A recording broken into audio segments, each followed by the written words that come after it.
Friends, welcome to Bhoomika kitchen. ನಾನು ನಿಮ್ಮ ಭೂಮಿಕಾ ಸುದರ್ಶನ್. ಇವತ್ತಿಂದ ನಾನು ಒಂದು ಹೊಸ ಸೀರೀಸ್ನ ಶುರು ಮಾಡ್ತಾ ಇದ್ದೀನಿ. ಹೊಸ ಸೀರೀಸ್ ಅಂತ ಅಂದರೆ ಬಾಣಂತಿ ರೆಸಿಪೀಸ್ಗಳು. ಮಗು ಆದ ನಂತರ ತಾಯಂದಿರು ಯಾವ ಥರ ಫುಡ್ ತಗೋಬೇಕು ಅನ್ನೋದನ್ನು ನನ್ನ ಈ ವಿಡಿಯೋದಲ್ಲಿ ತೋರಿಸ್ತಾ ಇದ್ದೀನಿ. ನನ್ನ ಅತ್ತೆ ನನಗೇನು ಹೇಳ್ಕೊಟ್ಟಿದ್ದಾರೆ ಅದನ್ನು ನಾನು ನಿಮಗೆಲ್ಲರಿಗೂ ತೋರಿಸ್ತಾ ಇದ್ದೀನಿ. ಅವ್ರ ಮಗಳು ಅಂದರೆ ನನ್ನ ಅತ್ತಿಗೆಗೆ ಹೇಳ್ಕೊಡ್ತಾ ಇದ್ರು ಅವ್ರ ಮಗಳಿಗೆ ಬಾಣಂತನ ಮಾಡೋದಕ್ಕೆ. ನನ್ನ ಅತ್ತಿಗೆ ಹೇಳಿದ್ರು, ನಿನ್ನ ವಿಡಿಯೋಸ್ಗಳಲ್ಲೂ ಹಾಕಿದ್ರೆ ನನಗೆ ತುಂಬ ಯೂಸ್ ಆಗುತ್ತೆ, ಜೊತೆಗೆ ಬೇರೆಯವ್ರಿಗೆಲ್ಲರಿಗೂ ತುಂಬಾ ಹೆಲ್ಪ್ ಆಗುತ್ತೆ ಅಂತ. ಅದಕ್ಕೋಸ್ಕರ ಇವತ್ತಿಂದ ಡೇ 1 ಇಂದ ಬಾಣಂತಿಗಳು ಯಾವ ಥರ ಫುಡ್ ತಗೋಬೇಕು ಅನ್ನೋದನ್ನ ನಮ್ಮ ಅತ್ತೆ ನನಗೇನು ಹೇಳ್ಕೊಟ್ಟಿದ್ದಾರೆ ಅದನ್ನು ನಾನು ನಿಮಗೆ ತೋರಿಸ್ತಾ ಇದ್ದೀನಿ. ಮೊದಲನೇ ದಿನ ರವೆ ಗಂಜಿ ಕೊಡ್ತಾರೆ. ಈ ರವೆ ಗಂಜಿ ಮಾಡೋದು ಹೇಗೆ ಅಂತ ತೋರಿಸ್ತೀನಿ, ನೋಡೋಣ ಬನ್ನಿ. ಸ್ಟವ್ ಆನ್ ಮಾಡಿಕೊಂಡು ಒಂದು ಚಿಕ್ಕ ಬಾಣಲೆ ಒಳಗಡೆ 1/4 ಕಪ್ಪಷ್ಟು ಚಿರೋಟಿ ರವೆನ ಉಪಯೋಗಿಸ್ತಾ ಇದ್ದೀನಿ. ಈ ರವೆನ ಚೆನ್ನಾಗಿ ಒಳ್ಳೆ ಘಮ ಬರೋವರೆಗೂ ಹುರ್ಕೊಂಬಿಡೋಣ. ಆದಷ್ಟು ಲೋ ಫ್ಲೇಮಲ್ಲೇ ಹುರಿಬೇಕು, ಇಲ್ಲಾಂದರೆ ಚಿರೋಟಿ ರವೆ ಸಿರೋಗ್ಬಿಡುತ್ತೆ. ಒಳ್ಳೆ ಘಮ ಬರೋವರೆಗೂ ಚೆನ್ನಾಗಿ ಹುರ್ಕೊಂಡಿದ್ದೀನಿ, ಆದಷ್ಟು ಲೋ ಫ್ಲೇಮಲ್ಲೇ. ನಾನು ಯೂಶಲಿ ಇಂಪೇರ್ಡ್ ಆಗಿರೋದ್ರಿಂದ ಲೈಟಾಗಿ ಕಲರ್ ಚೇಂಜ್ ಆದ್ರೂ ಏನು ಅನ್ಕೋಬೇಡಿ. ನೀವು ಆದಷ್ಟು ಬೆಳ್ಳಗೆ ಹುರ್ಕೊಳ್ಳಿ, ಆವಾಗ ಗಂಜಿ ಚೆನ್ನಾಗಿ ಒಳ್ಳೆ ಕಲರಲ್ಲಿರುತ್ತೆ. ಬಾಣಂತಿಗೆ ಈ ಗಂಜಿ ಮಾಡ್ಕೋಬೇಕಾದ್ರೆ ಪ್ರತಿ ಸಲನೂ ರವೆ ಹುರಿಯೋದಕ್ಕೆ ಬದಲು ಒಂದೇ ಸಲ ಒಂದು ಅರ್ಧ kg ಅಷ್ಟು ರವೆ ಹುರಿದಿಟ್ಕೊಂಡ್ರೆ ಬೇಕಾದಾಗ ನೀವು ಗಂಜಿ ನೀವು ಎಷ್ಟು ಮಾಡ್ತೀರಾ ಅಷ್ಟಕ್ಕೆ ಆ ರವೆನ ಹಾಕ್ಕೊಂಡು ಬೇಗ ಫಟಾಫಟ್ ಅಂತ ಗಂಜಿನ ಮಾಡ್ಕೊಂಡ್ಬಿಡ್ಬೋದು. ಈ ರವೆಯಲ್ಲಂತೂ ಫೈಬರ್ ಕಂಟೆಂಟ್ ಜಾಸ್ತಿ ಇರುತ್ತೆ. Fibre, calcium, magnesium, protein, iron ಇವೆಲ್ಲ ಇರೋದ್ರಿಂದ ತುಂಬಾ ಒಳ್ಳೆಯದು.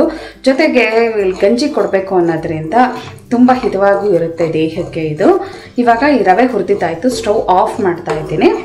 ಸ್ಟವ್ ಆನ್ ಮಾಡಿಕೊಂಡು ಒಂದು ಪಾತ್ರೆ ಒಳಗಡೆ 1 ಕಪ್ಪು ನೀರು ಹಾಕೊಂಡಿದ್ದೀನಿ. 250 ml ಕಪ್ಪಲ್ಲಿ ಅರ್ಧ ಕಪ್ಪು ಹಾಲು ಹಾಕೊಳ್ತಾ ಇದ್ದೀನಿ. ಇವೆರಡು ಚೆನ್ನಾಗಿ ಕುದಿಯೋದಕ್ಕೆ ಶುರು ಆಗಲಿ.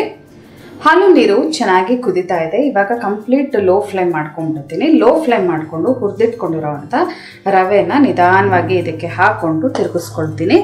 ಆದಷ್ಟು ನಿಧಾನವಾಗಿ ಹಾಕ್ಕೊಂಡು ತಿರುಗಿಸ್ಕೋಬೇಕು, ಇಲ್ಲಾಂದರೆ ಗಂಟಾಗೋ ಅಂಥ ಸಾಧ್ಯತೆಗಳಿರುತ್ತೆ. ಎಲ್ಲ ಚೆನ್ನಾಗಿ ಈ ಥರ ಮಿಕ್ಸ್ ಮಾಡ್ಕೊಳ್ತೀನಿ. ಇದನ್ನು ಹಿಂಗೆ ತಿರುಗಿಸ್ತಾ ಇರೋಣ, ಮಿಕ್ಸ್ ಮಾಡ್ಕೊಳ್ಳೋಣ. ಇದು ಅರಳೋದಕ್ಕೆ ಬಿಟ್ಟುಬಿಡೋಣ. ಒಂದು 2 ನಿಮಿಷ ಇದು ಕುದಿಸ್ಕೊಳ್ತಿದ್ದ ಹಾಗೆ ಗಟ್ಟಿ ಆಗೋದಕ್ಕೆ ಶುರು ಆಗುತ್ತೆ. ಈ ಗಂಜಿ ಬರೀ ಬಾಣಂತಿಗಷ್ಟೇ ಅಂತ ಅಲ್ಲ, ಹುಷಾರಿಲ್ಲದೆ ಇದ್ದವ್ರಿಗೆ, ಜ್ವರ ಬಂದಿರೋರ್ಗು ಮಾಡ್ಕೊಡ್ಬೋದು, ಅಥವಾ ವಯಸ್ಸಾದವ್ರಿಗೆ ಊಟ ತಿನ್ನೋದಕ್ಕೆ ಆಗಲ್ಲ ಅಂತ ಅಂದಾಗ ಈ ಗಂಜಿನ ಮಾಡ್ಕೊಡ್ಬೋದು. ಅವ್ರಿಗೆ ಬೇಕಾದರೆ ನೀವು ಸಕ್ಕರೆ ಅಥವಾ ಉಪ್ಪು ಅವ್ರ ಟೇಸ್ಟಿಗೆ ತಕ್ಕ ಹಾಗೆ ಏನು ಬೇಕೋ ಅದನ್ನ ಹಾಕೊಡ್ಬೋದು. ಜ್ವರ ಬಂದಿರೋರಿಗೆ ಇಷ್ಟೇ ಸಾಕು. ವಯಸ್ಸಾದವರು ಅವ್ರು ಇಷ್ಟಪಡೋದಾದರೆ ದ್ರಾಕ್ಷಿ, ಗೋಡಂಬಿ, ಡ್ರೈ ಫ್ರೂಟ್ಸು ಏನೇ ಬೇಕಿದ್ರೂ ಅದನ್ನು ತುಪ್ಪದಲ್ಲಿ ಫ್ರೈ ಮಾಡಿಬಿಟ್ಟು ಹಾಕ್ಕೊಡ್ಬೋದು ಅವ್ರಿಗೆ ಕುಡಿಯೋದಕ್ಕೆ. ಪಾಯಸದ ಥರ ಇರುತ್ತೆ ನೋಡಿ. ಆಗಲೇ ಗಟ್ಟಿ ಆಗೋದಕ್ಕೆ ಶುರು ಆಯಿತು. ಇನ್ನೊಂದು ನಿಮಿಷ ಬಿಸಿ ಮಾಡಿಕೊಂಡ್ರೆ ಸಾಕು, ಇದು ಕುದಿ ಬರೋದಕ್ಕೆ ಶುರು ಆಗಲಿ.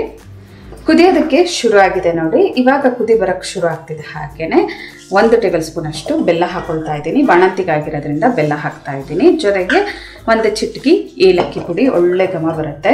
ಕುಡಿಯೋದಕ್ಕೆ ಕೂಡ ತುಂಬ ಚೆನ್ನಾಗಿರುತ್ತೆ. ಬಾಣಂತಿಗೆ ಈ ಗಂಜಿ ಮಾಡಿಕೊಡೋದ್ರಿಂದ ಅವ್ರಿಗೆ ಶಕ್ತಿ ಬರುತ್ತೆ, ಜೊತೆಗೆ ಸುಸ್ತು ಕೂಡ ಕಮ್ಮಿ ಆಗುತ್ತೆ. ಎಲ್ಲ ಚೆನ್ನಾಗಿ ಮಿಕ್ಸ್ ಮಾಡ್ಕೊಂಡಿದ್ದೀನಿ ನೋಡಿ. ಬೆಲ್ಲ ಕರಗಲಿ, ನೇನ್ ಗಂಜಿ ರೆಡಿ ಆಗೋಯ್ತು. ಸ್ಟವ್ ಆಫ್ ಮಾಡ್ತಾ ಇದ್ದೀನಿ. ಈ ಥಿಕ್ನೆಸ್ ಇದ್ದರೆ ಸಾಕು. ಇವಾಗ ಒಂದು ಬೌಲ್ಗೆ ಸರ್ವ್ ಮಾಡ್ಕೊಳ್ತೀನಿ. ಬಿಸಿ ಬಿಸಿ ಬಾಣಂತಿಯರಿಗೆ ಮಾಡೋವಂಥ ಗಂಜಿ ರೆಡಿ ಆಯಿತು ನೋಡಿ. ನಿಮ್ಗೆ ಇನ್ನೂ ತೆಳುವಾಗಿರಬೇಕು ಅಂತ ಅಂದರೆ ಕುಡಿಯೋ ಟೈಮ್ಗೆ ಒಂದು ಸ್ವಲ್ಪ ಹಾಲು ಹಾಕ್ಕೊಟ್ರೆ ತೆಳುವಾಗುತ್ತೆ. ಈ ಗಂಜಿನ ನೀವು ಬಾಣಂತಿಯರಿಗೆ ಮಾಡಿಕೊಡೋದ್ರಿಂದ ಹಾಲು ಚೆನ್ನಾಗಿ ಉತ್ಪತ್ತಿ ಆಗುತ್ತೆ. ಜೊತೆಗೆ ಈ ಗಂಜಿನ ಮೊದಲು 2 ದಿನ ಕೊಡಬೇಕಾಗುತ್ತೆ. ಯಾವಾಗ ಡೆಲಿವರಿ ಆಗುತ್ತೆ ಅದಾದ ನಂತರ 2 ದಿನ ಡಾಕ್ಟ್ರು ಯಾವಾಗ ಫುಡ್ ತೊಗೊಳ್ಳಿ ಅಂತ ಅವ್ರಿಗೆ ಹೇಳ್ತಾರಲ್ಲ, ಆವಾಗ ಬರೀ ಗಂಜಿನೇ ಕೊಟ್ಟರೆ ಹಾಲು ಚೆನ್ನಾಗಿ ಬರುತ್ತೆ, ಜೊತೆಗೆ ಶಕ್ತಿ ಬರುತ್ತೆ, ಸುಸ್ತು ಕೂಡ ಕಮ್ಮಿ ಆಗುತ್ತೆ. ಬೆಳಗ್ಗೆ ಕಾಫಿ ಜೊತೆ ಬ್ರೆಡ್ ತಗೊಂಡು ದಿನಕ್ಕೆ ಒಂದು 3 ರಿಂದ 4 ಸಲ ಈ ಗಂಜಿನ ಬಾಣಂತಿಯರಿಗೆ ಕೊಡ್ಬೋದು. ಇದನ್ನು ಏನಾದರೂ ನೀವು ಜ್ವರ ಬಂದಿರೋರಿಗೆ ಅಥವಾ ವಯಸ್ಸಾದವ್ರಿಗೆ ಮಾಡಿಕೊಡ್ಬೇಕಾದ್ರೆ ಸಕ್ಕರೆ ಅಥವಾ ಅವ್ರ ಟೇಸ್ಟಿಗೆ ತಕ್ಕ ಹಾಗೆ ಉಪ್ಪು ಬೇಕಾದರೂ ಹಾಕಿ ನೀವು ಗಂಜಿನ ಮಾಡಿಕೊಡ್ಬೋದು. ಇದಕ್ಕೆ ದ್ರಾಕ್ಷಿ, ಗೋಡಂಬಿ ಎಲ್ಲ ಹಾಕಿ ಪಾಯಸದ ಥರ ಮಾಡಿ ಬೇರೆಯವ್ರಿಗೆ, ಅಂದರೆ ಈ ವಯಸ್ಸಾಗಿರೋರಿಗೆ ಅಥವಾ ಮಾಮೂಲಿ ಗಂಜಿ ಕುಡಿತೀನಿ ಅಂತ ಇಷ್ಟಪಡೋರಿಗೆ ಆ ಥರ ಕೂಡ ಮಾಡಿಕೊಡ್ಬೋದು. ತುಂಬಾ ರುಚಿಯಾಗಿರುತ್ತೆ. ಬರೀ ಬಾಣಂತಿಗೆ ಮಾತ್ರ ಅಂತ ಅಲ್ಲ, ಎಲ್ಲರಿಗೂ ಈ ಗಂಜಿನ ಮಾಡಿಕೊಡ್ಬೋದು. ಮತ್ತೆ ತಡ ನಿಮ್ಮ ಮನೆಯಲ್ಲೂ ಒಂದ್ಸಲ ಮಾಡಿ ಹೇಗಿದೆ ಅಂತ ನನಗೆ ಕಮೆಂಟ್ ಬಾಕ್ಸಲ್ಲಿ ತಿಳಿಸಿ. ಇವತ್ತಿನ ಈ ರೆಸಿಪಿ ನಿಮ್ಗೆ ಇಷ್ಟ ಆದರೆ ಲೈಕ್ ಮಾಡಿ, ಶೇರ್ ಮಾಡಿ. ಯಾರೆಲ್ಲ ಇನ್ನೂ ಭೂಮಿಕಾ ಕಿಚನ್ಗೆ ಸಬ್ಸ್ಕ್ರೈಬ್ ಆಗಿಲ್ಲ ದಯವಿಟ್ಟು ಸಬ್ಸ್ಕ್ರೈಬ್ ಆಗಿ. Thanks for watching.